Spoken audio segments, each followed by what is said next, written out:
Thank you for joining Wars of the Roses, and this is American Indian Freemasonry by Arthur C. Parker, 32nd degree. Gawasawane, Arthur C. Parker. Dedication to Gajewa, Hoduinjai I and Hoskiwi Saon, three friends who have done most to lead me on in the journey where I have received more light in Masonry, and whose brotherly love and affection have demonstrated to many a wayfarer the potency of the Masonic tie. This account of American Indian Freemasonry is dedicated by their friend Gawasawane. In the beginning, God created heaven and earth. Genesis, remove not the ancient landmark which thy fathers have set. Solomon. Speculative Masonry is so far interwoven with religion as to lay us under the strongest obligations to pay that rational homage to the deity which at once constitutes our duty and our happiness. It leads the contemplative to view with reverence and admiration the glorious works of creation and inspires them with the most exalted ideas of the perfection of the divine creator, Samuel Cole. We also have a religion which was given to our forefathers and has been handed down from father to son. We worship in that way. It teaches us to be thankful for all the favors we receive, to love one another and be united. Red jacket. It is more than probable that the diversified customs, institutions, and religions of the several nations of the world are less dissimilar in their origin than is often imagined. The differences arose in the progress of time, the shifting scenes of climate, condition, and event, but the original ideas of existence and the laws that pertain to all created things are pretty much the same among all the tribes of mankind. Westrop, ancient symbol worship. To the Iroquois, beautiful thy meditations in thy consecrated forests, fragrant in their odorous incense, when, though groping in the darkness, thou wert lifted up and strengthened, in thy earnest firm endeavor, nearer drawn to one great spirit in thy ardor of devotion, converse. American Indian Freemasonry by Arthur C. Parker, 32nd degree. A tall bronze-skinned guide led the way over an ice-rutted road. The journey toward the mysterious East had been commenced. Following the guide in single file were four and yet three, for one was the conductor in whose presence the three were assured safety from all danger not of their own making. In all there were five, for such is the order of the journey. It was in the land of the Senecas, those most powerful confederates of the famous Six Nations of the Iroquois. To this land, in the valley of the Cattaraugus, had journeyed the commander-in-chief of Buffalo Consistory, with three other members of the ancient accepted Scottish rite of Masonry. The time was midwinter in the moon of Nisko-Wukni, the appointed time when the great Thanksgiving of the Senecas takes place in a 9-day celebration.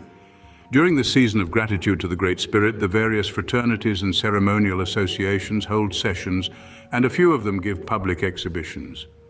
Not so, however, with one whose work is all in secret and into whose chamber only those purified and loyal are admitted. Diagram showing the form of the lodge of the ancient guards of the mystic potents. The guide led on, and the four followed, three being candidates for initiation. The glimmering light held by the guide cast an uncertain ray upon the trail that penetrated the moonless winter night. It was not an easy path, nor was there sound footing on this trail to that which was sought. At length a lodge was reached. Behind drawn curtains there were faint gleams of light. 4 sharp knocks were given, and the door opened a crack while a sentinel stepped out to examine those who craved admission. A curious passerby might have seen by a hurried glance that the form of the lodge was an oblong, that there were 2 altars, upon one of which was placed a tray on incense and a heap of strange paraphernalia. But the door soon closed, and hours afterward the sounds of a peculiar chant, the blend of wild forest sounds mingled with a strange rushing noise, like that of a great cataract, floated out from the walls of the lodge house. What was happening within? Is there an undiscovered masonry? When the traveler or the ethnologist returns from his journey to one of the world's out-of-the-way places and comes again into the society of his friends and brothers, he finds that there are certain subjects that are of perennial interest and that men are curious to know what he has learned of them. Not the least among these subjects is Freemasonry. It is not the Freemason alone who is curious of Freemasonry. Every man who enjoys the society of his fellow men and who sees in the symbols that are found in the world about him moral lessons that admonish him to virtue, sees also in all cosmos the potentialities of Masonry. Thus, the student who has penetrated the strange lands and places of earth is called upon to tell what other races and peoples know of mystic orders that bind men to morality and brotherly devotion. In America, we are asked what the native red man has of Masonry, and if he has signs, grips, and words like those of the ancient craft. Oftentimes the question comes direct, are American Indians Masons? Rumors have long been afloat that there are tribes that have Masonic lodges, and that Masons traveling amongst them have been greeted by familiar signs and words and even led into lodges where ceremonies were conducted in due form. Is it then true that in some way our ancient brethren have traveled in unknown parts and among scarcely known people and have communicated the rituals that we hold must be inviolate, or that they have issued dispensations to these veiled lodges by which they may work under competent jurisdiction? How much of Masonry do these extra-limital Masons know, and how well do they keep and conceal from the profane their secret arts? If perchance they did not receive their Masonry from moderns, where in the annals of antiquity did they discover it? Such are the questions that are directed to the traveler who has observed the customs of the outer peoples of the world. In asking such questions, the interrogator assumes more than he may rightly do, but then he only desires a correct impression and the true facts of the case. What is Freemasonry? Let us reflect a little. Let us ask ourselves what Masonry is, for upon our answer to this question depends our interpretation of extra-limital or universal Masonry. Is Masonry only the operation of a certain ritual? Is Masonry only the arbitrary practice of a rite within the walls of a lodge without relation to conduct in the world of men? Is Masonry in its essence only a material act or a spiritual impulse? If we admit that the essence of Masonry lies in the practice of its moral and philosophical teachings, then we may be prepared to believe that these truths may be clothed in diverse raiment and colored by varied hues, these depending like the color and fragrance of rose upon the air it breathes, the water it drinks, and the soil from which it springs, as well as upon its tetrakinetic impulses. It is not the legend or the allegory that is essential in universal Freemasonry. It is the moral and the truth that is pointed out. It matters not what brings the truth to the mind and conscience, so long as virtuous action follows the special truths that have been inculcated by the rite. Let competent Masons remember where they first became Masons, though their eyes had not beheld or their minds conceived the beauties of a single Masonic rite. Yet having once seen and understood, their previous beliefs were shaped by the ritual, a plan of action given, and the power of true faith confirmed. Masons are thus taught that there is an inherent Masonry in men capable of becoming Masons, and that there is an inductive Masonry into which inherent Masons are led, to be taught the special principles of Masonry by means of such rites as the experience and the wisdom of our ancient brethren have deemed as truly Masonic in the accepted sense. What is the natural Masonry of the red man? Whether our American Indians in their native life are capable of becoming Masons must be determined by an examination of their beliefs. Whether they have a form of inherent or natural Masonry must be determined by an examination of their fraternities and secret organizations. We must also make this examination if we are to discover whether or not they have an accepted Masonry built up through the practice of the rites that we observe. The last proposition we may dismiss, for what means had the red man of knowing of the special rites of an order that up to 1717 was in a state of crystallization and evolution and whose lectures had not yet become fixed? A thorough examination will reveal that the Indians had indeed a Freemasonry, but not the accepted Masonry. But we may perhaps understand our Masonry better if we understand more of the Indians' Freemasonry. First, let us examine the inherent capacity of the higher members of the various Indian tribes to receive the teachings of Masonry, and such of their fundamental beliefs as may be in harmony with it. With the Iroquoian family of Indians, at least the sacred number is 4. We find that there are 4 basic beliefs of the Iroquois. Other tribes and nations of red men held these same truths as supremely evident. 1. God. The red man believed a supreme deity. Many authorities have denied this, perhaps for three reasons. Confusion of terms may have led to misunderstanding. The words that the explorer translated gods, spirits, powers may have seemed to have precluded a supreme god, spirit, or power.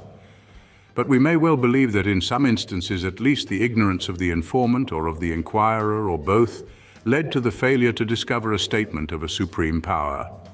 And thirdly, sad to say, in some cases there seems to be a prejudice against admitting that natural man can know of one God in order to emphasize the degradation of the unregenerate. But though the native Indians spoke of spirits of nature and of gods, those who were instructed by the sages of their race knew that there was one supreme spirit who governed and directed all others. Whether it was the Gitche Manitou of the Algonquin, Tirawa of the Pawnee, or the Hawiniu of the Iroquois, the same idea prevailed, that of one great spirit. The Indian would no more think of denying the existence of a supreme being than he would of disputing his own existence. The first presupposed the latter, and thus with the religious leaders and the initiate, the Great Spirit was called our Creator. The great architect of the universe to the Indian was the maker of all. 2. Morality. The practice of virtue was demanded of every red man. He must be just in his dealings with his fellows, truthful, charitable, considerate. He must also be stoical, slow to anger, and slow to admit of personal discomfort. He must at all times recognize his dependence upon the Maker of all, and was taught to enter upon no great or important undertaking without first thanking the Maker for the strength that gave him power to perform the deed he willed. Thus the Pawnee sang in his ritual, "Taira wa, hearken, mighty one, above us in blue, silent sky, we standing wait thy bidding here." The Iroquois, recognizing his helplessness without the presence of his maker, waged his holy wars against the jealous tribes about him in order to bring them into the league of the everlasting peace. The Iroquois were assailing the forts of the Eries and calling out for a surrender. The haughty Eries yelled back in defiance, "We shall not surrender so long as our strong weapons fight for us." The Iroquois war captain replied, "Then surrender, for it is the Master of Life who fights for us." And the Eries went down to a shameful defeat. So before he acts, the Iroquois chants his prayer, "You, the All-Maker, all high above best friend of people, we ask you to help us, we implore your favor." Let us not judge our Indian brethren as savages only because of what we accuse them of in war. They did deeds that were shameful, and these we do not forget. But why do we, with so great diligence, forget our own horrible deeds committed against the Indians? Deeds that their own but weakly parallel. We too have sinned, though our higher ideals all cried out for the virtues that we claimed, but in the heat of conflict forgot. 3. Immortality. One of the strongest beliefs of the red man was in a future life. Call the place of that life what you will, the world beyond the sky, the happy hunting ground, or the abode of the Creator. To the red man it was heaven. That present conduct would affect the future life was believed. 4. Brotherhood. If there is one belief above another that affects the conduct of the Indian, it is his belief in the universal kinship of all created things. Man was not only the brother of man because a supreme father had created both, but every animal, plant, and rock, as well as every force of nature, was believed to sustain a certain relation to man. The deer and the bear were brothers, and very near man. The trees had spirits, and so did the cliffs and the waterfalls. Thus the red man thought it quite rational to speak to them as friends and brothers. No animal was killed in a wanton way, and every animal slain for meat or pelt was propitiated by a chant asking its pardon for the deed, since it had seemed a necessity for the hunter to have the meat and skin of the brother. Then a little sacrifice was given, incense was burned, and a gift to the spirit of the slain animal buried beneath the ashes of the fire. To the red man, the creatures of the earth were kinsmen, but in a different form, as suited the Creator's purpose, and none might be destroyed without reason and sacrifice. Even the pharmaceutical plants of the forest were not taken without a thank offering, and the planting of the seed in the hole from which the root or stem had been pulled.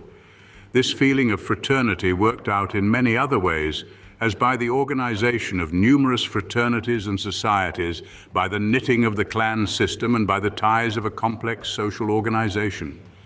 There were binding laws and customs that governed every social action and regulated conduct. So much impressed was Roger Williams with the kindness and courteous action of the Indians among whom he lived that he wrote, "If nature's sons, both wild and tame, humane and courteous be, how ill becomes it sons of God to want humanity." It was the influence of this feeling of brotherhood that made hospitality the universal rule among the Indians. Every stranger who came with honest intent found a welcome and a home. There was no hunger that all did not share, no feast that was not open to everyone. No orphan need fear the lack of home or care for his clansmen provided for him. Among many tribes, the custom of having a sworn brother was observed. Each was responsible for the punishment of any encroachment or injury upon the other. Companies of these brothers often united in associations, which in no uncertain sense were fraternities. How did American Indian Freemasonry originate? Among many of the Indian tribes, there were ceremonial societies and fraternities that exercised a considerable influence. The Jesuits, in their missionary tours among the Hurons early in the 17th century, made note of the co-fraternities among the tribes of Canada. In later years, the publications of several learned societies and institutions have given us the records of ethnologists and anthropologists by which we learn of the very great number of native societies, associations, and fraternities.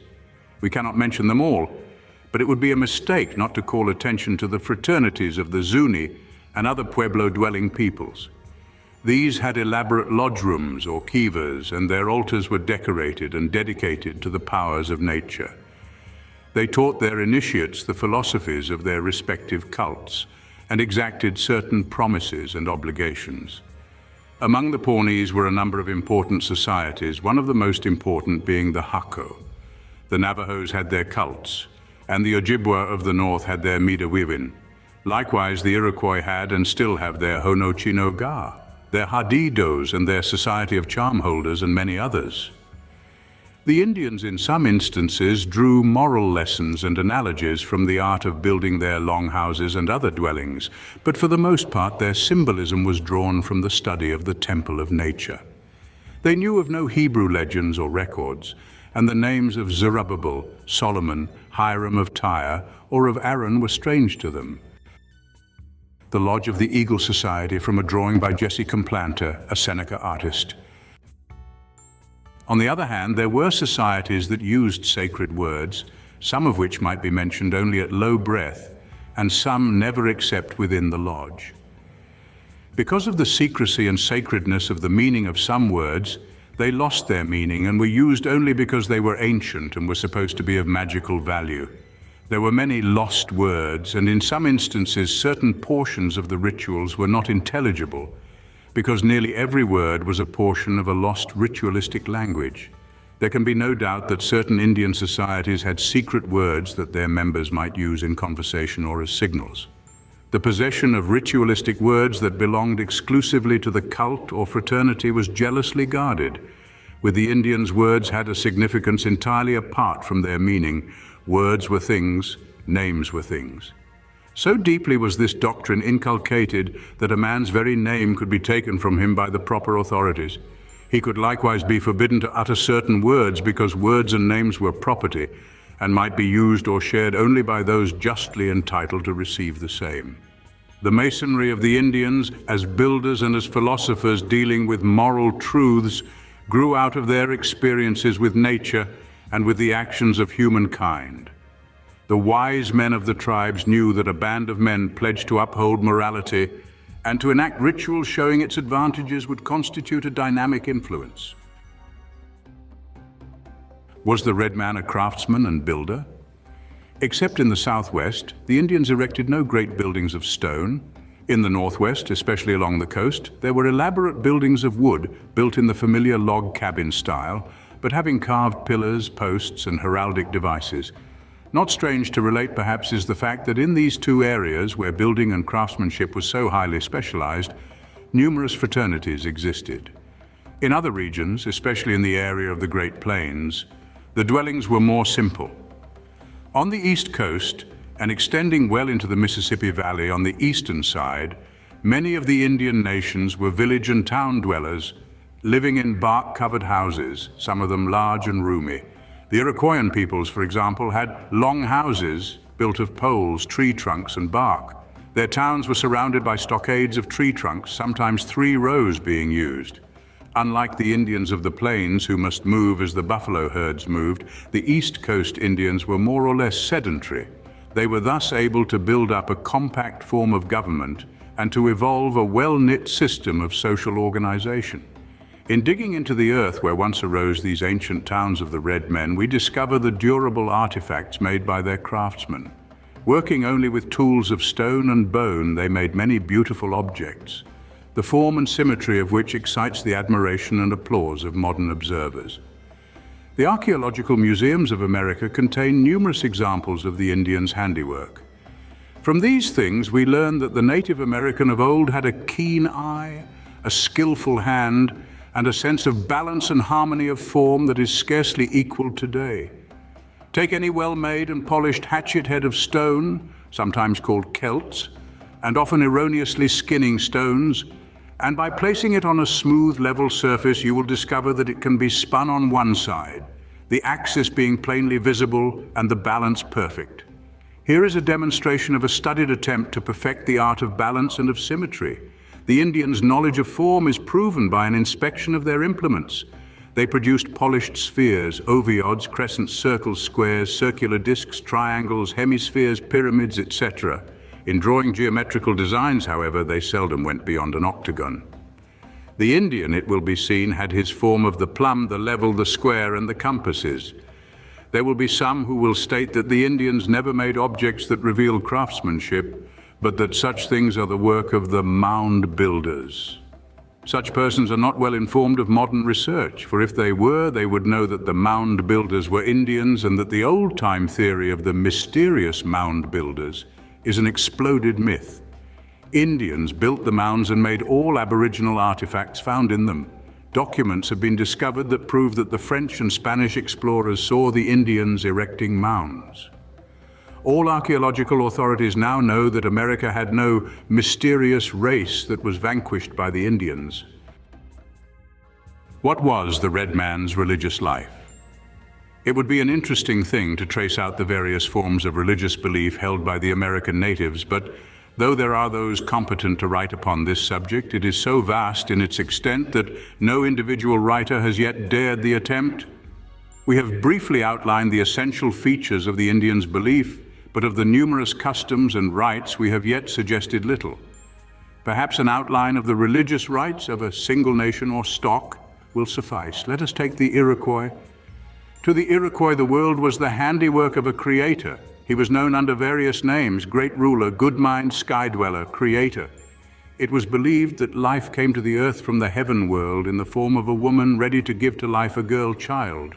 The great turtle of the black chaos, seeing a rift in the sky above, called out to the water creatures of the darkness and told them of the event, bidding them to try to bring some substance that would grow if placed upon his shell. At length, after many creatures had perished, one deposited the earthy substance on the turtle's back, and the substance grew. Then the night birds flew upward and received the Sky Mother on an island formed by their interlaced wings. With great gentleness, she was placed upon the earthy back of the turtle. As she rested there, a girl child was born, who immediately grew and became mature. All was dark until the Sky Mother stuck the stalk of the flower of light in the soil. The firstborn then commenced to go round and round the island, finding that it became larger each time she tried the journey.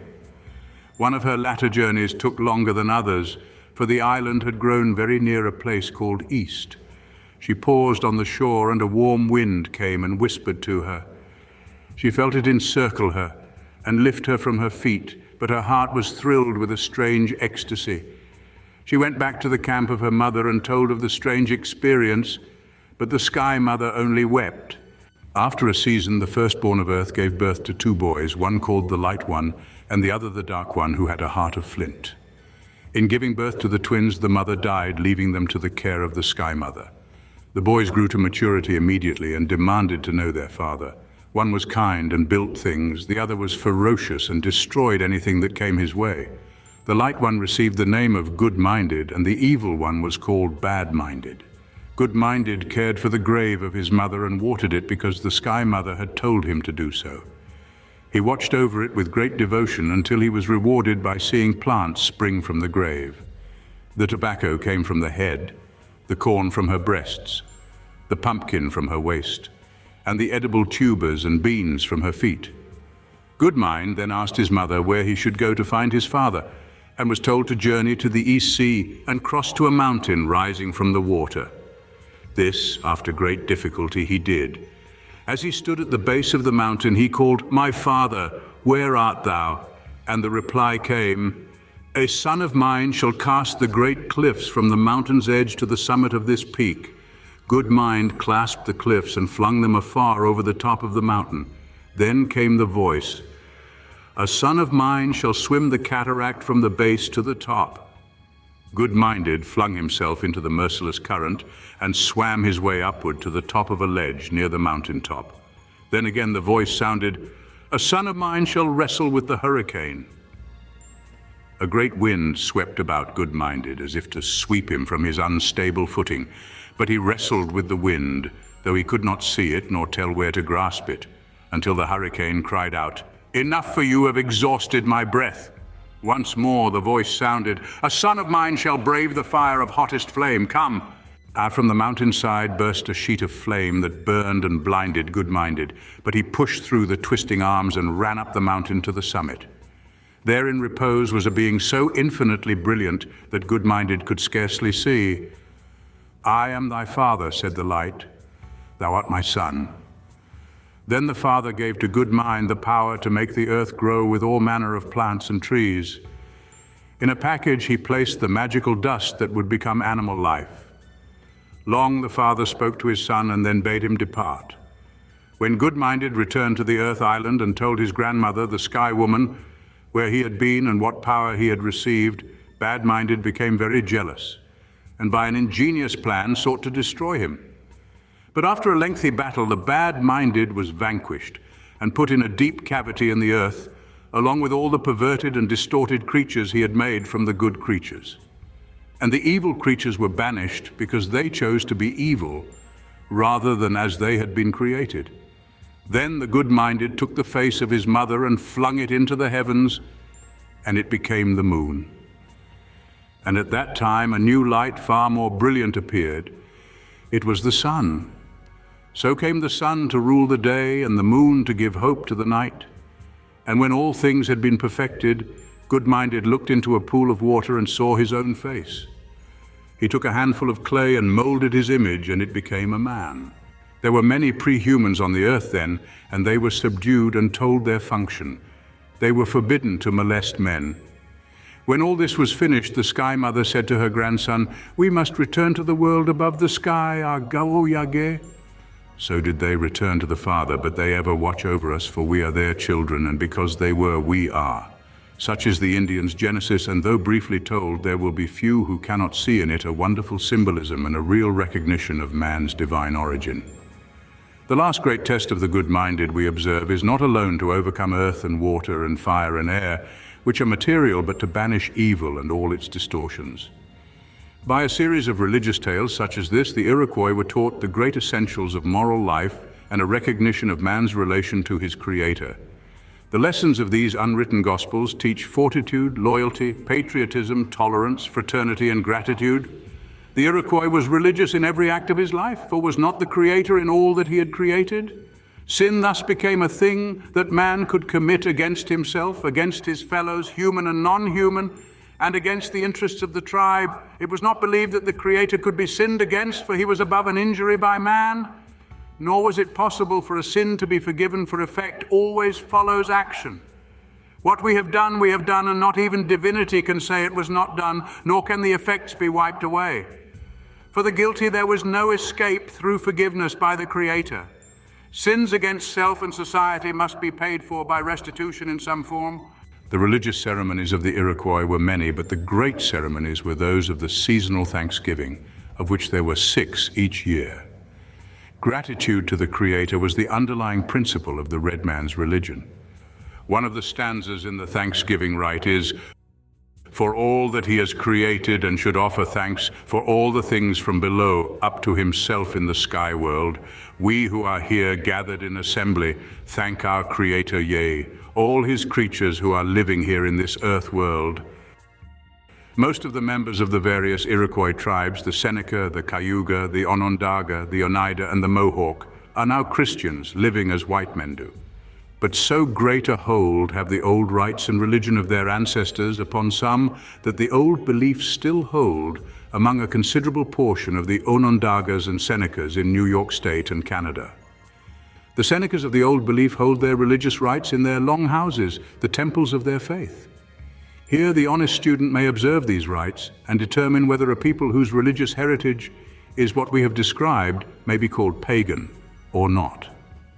Is there not something racially heroic in this stand of the Senecas to preserve that which is distinctive of their people? Yet, slowly but surely, the old life is fading, and in time it will all be gone. The Senecas will have succumbed to the heat of the melting pot. Sentinel of the Society of False Faces.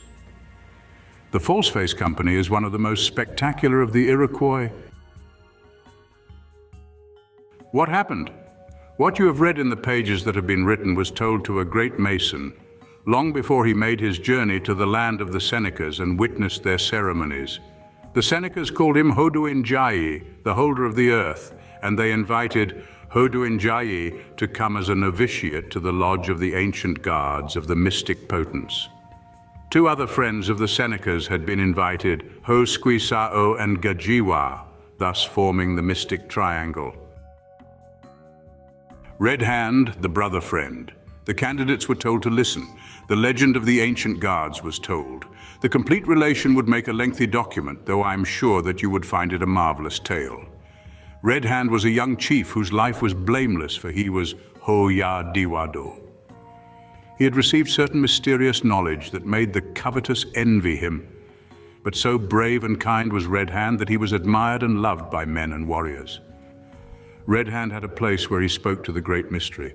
And because the Great Mystery spoke to him, he was kind to every brother of the earth, every tree, every rock, every animal. He fed the hungry birds in wintertime.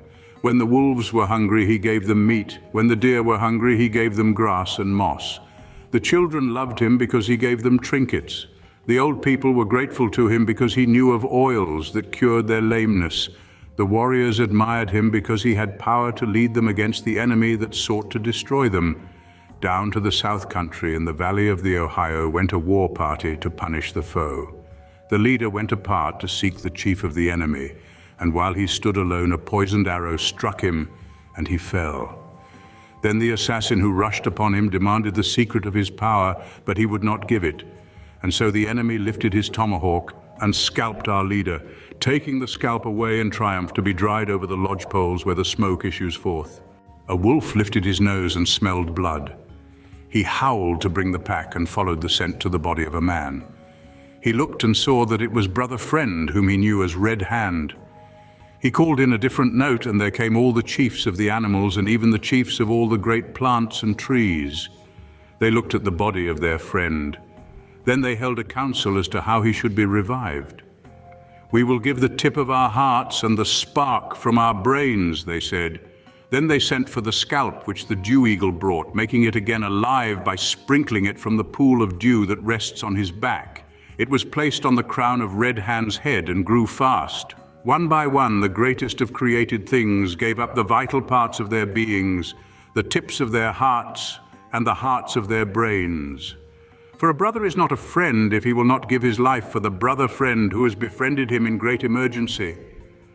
When the life sparks were reduced to dust, so small a quantity was there that altogether there was only enough to fill an acorn cup. Then the other chiefs of the animals and trees and plants and birds gathered around while the wolf took a cup of bark and, dipping it with the current of a spring, dropped into the water 3 tiny grains of the dust of life. This water of life was poured into the mouth of Red Hand, and he moved. A compress of the water healed his wounds. Then the chosen band commenced to chant the ritual of the ancient guardians of the mystic potents. During the night of blackness they sang, reciting the life and adventures of Red Hand. He awoke, but lay still with his eyes shut. He listened and learned the song. The wings of the eagles lifted him and bore him to a great waterfall. He heard the rushing of strong waters thundering down upon the crags below. The whippoorwill called and a light floated over the darkness. Then the circle clustered closer, and the brother who is the bear touched the breast of Red Hand. All stood erect. The bear grasped the hand of the leader who was to be raised, though slain. The bear grasped his hand and by a strong grip raised Red Hand to his feet. All was darkness, but Red Hand lived. The Animal Council raising to life the founder of the Little Water Society. The ancient guards called, each with his own peculiar cry. Red Hand recognized his friends. Yuano, who has passed through the initiation of the ancient guards, tells us the story of Red Hand. It is a night of darkness impenetrable. There is no sound save the waterfall and the river. In the forest, the leader, patient and listening, is waiting for the sign promised him. Will it be given? Yes, for the birds and beasts do not lie. The leader, who is Red Hand, trusts and waits until a strong voice from the darkness comes, saying, "Hast thou silenced thyself from human guilt and impurity?" "I have," Red Hand replied. "Hast thou ill will toward any of thy fellow creatures?" "I have not."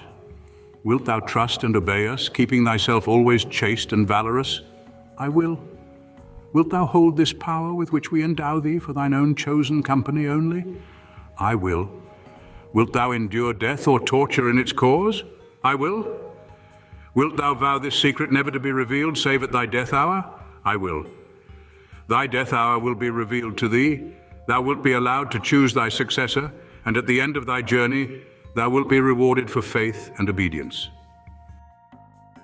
Forms of ceremonial and decorative brooches of silver used by the Seneca Indians.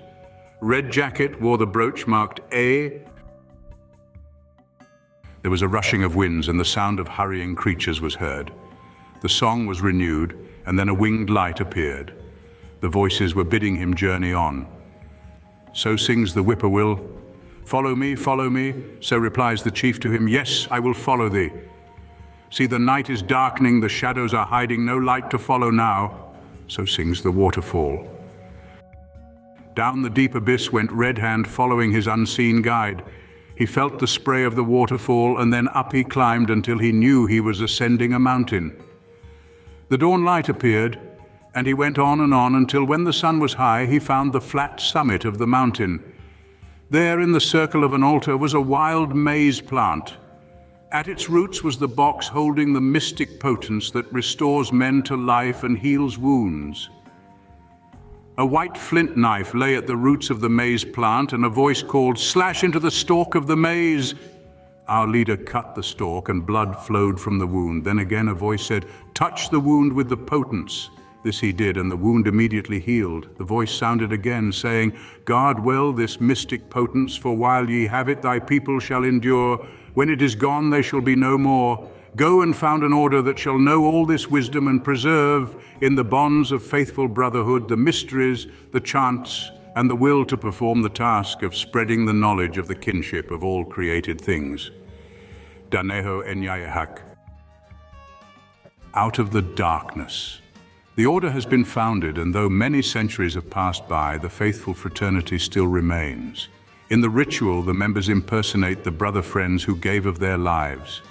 In the mystic square in the darkness, we hear their voices. The call of the birds is heard, and the shrill call of the guide bird comes toward morning to herald the promise of day. The waters thunder with deafening sound, and so deeply do these sounds embed themselves into the memory of the ears that it is days before they are forgotten. During the intervals of the night at 3 periods, the lights appear, and the brothers refresh themselves with berry juice mixed with maple sugar. The sacred incense of the Oyankwa is burned. The altars are covered when the light appears. The morning song comes at last with the calling of great flocks of crows. Then appears the boar's head, or perhaps that of a bear, steaming with the fragrant soup of the maize.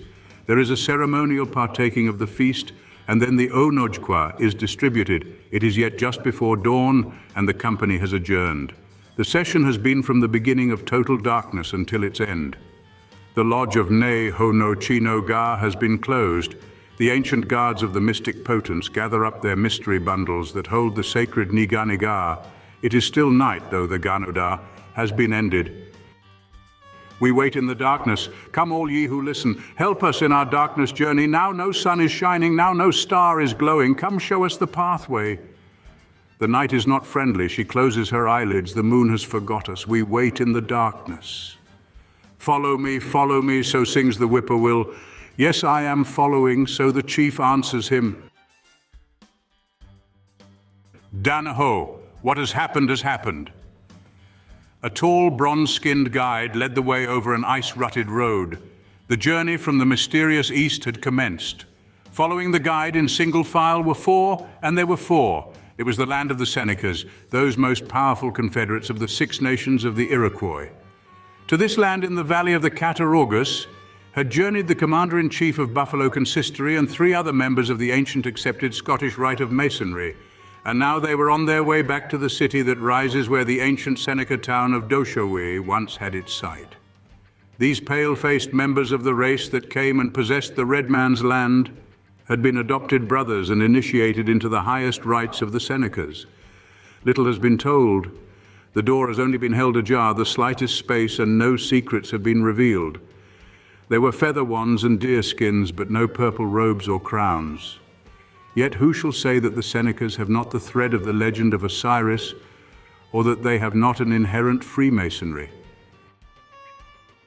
Egyptian diagram of the raising of Osiris.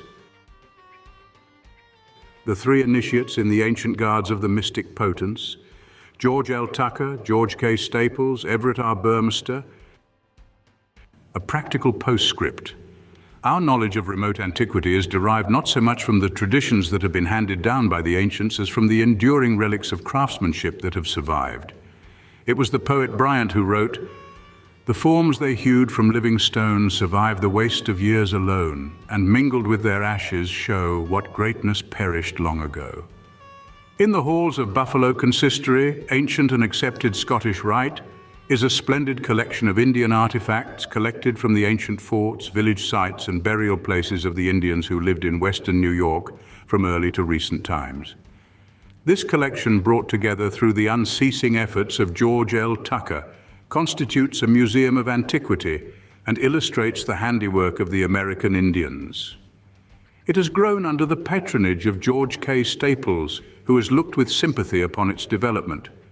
Many scores of fine specimens have been added to this collection by Everett R. Burmester of Irving, NY, a field archaeologist of rare ability and insight.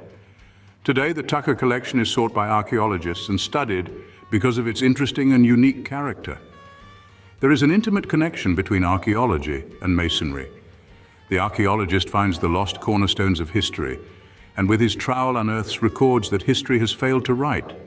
The archaeologist gives us new knowledge of our ancient brethren wherever they were distributed over the earth. The archaeologist points out the basic lessons of history, for it is he alone who has explored the sub-cellars of the temple of civilization. Every relic that is found on the sites where once lived the primitive peoples of the world is a lost letter syllable or word. The archaeologist brings these parts together and is able to interpret in a measure the lost story of tribes and races. It is most fitting that there should be a collection of ancient artifacts in the Buffalo Consistory. It gives the members a rare opportunity to read the life and to understand the thought of ancient man. The collection should grow, and every friend of science should feel it a privilege to make the collection grow. How can this be better done than by depositing in the archives of this museum some lithic substance as a memorial that we of today feel our appreciation of a stalwart effort to create a memorial to the craftsmen of past ages. Every man and mason who places into this foundation a stone assists in building a real temple wherein will be preserved the truths that antiquity has left as our inheritance. We who have the fragments of missing history have this opportunity. It is a Masonic opportunity to which the writer, as a student of anthropology, respectfully invites your interest. If this call is rightly received and there is a real response, there is no reason why Buffalo should not have a Masonic museum of archaeology and history that will be worthy of Masonry in Buffalo and will afford students a Mecca where they may receive more light. Arthur C. Parker. Thank you for watching, and please don't forget to share, like, subscribe, and comment. And if you can, please consider donating to Wars of the Roses. Links to PayPal and Patreon are in the description. Thank you so very much.